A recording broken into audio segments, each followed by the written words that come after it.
on, including lifting back up the economic condition of people. And so that's on a number of levels. And you look at the frontline workers, by the way, 200,000 of which are dreamers. And all of those people, mostly women and men of color, who are the front line working to save the lives of perfect strangers without having paid sick leave, without having paid family leave, and without having the appropriate PPEs to protect themselves.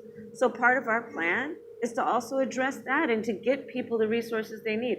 Well, Joe and I have a plan that's about giving federal grants and support to small businesses to do things like the plexiglass barriers, because that's like an expensive overhead for them to have to afford that, right?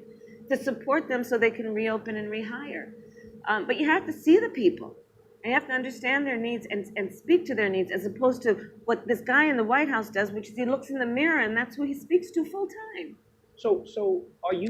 And foremost, the problem that we are facing in terms of the economic harm and the shutdowns is because of the public health crisis. And we have to get a handle on that. So we need to have a plan, which this administration has not had, for national testing, increasing the number of drive-through testing sites, for example. That's, you want more specific detail, that's one of the things that we're going to do. But making sure that there are free testing, rapid testing, making sure that when we have a vaccine that it is distributed, and that we also take into account racial disparities, turning on a flip and everything going back to normal. And so the interim plan, yes, includes supporting small businesses with getting them things like support for them to reopen and rehire and do it in a way that is safe for themselves and their customers.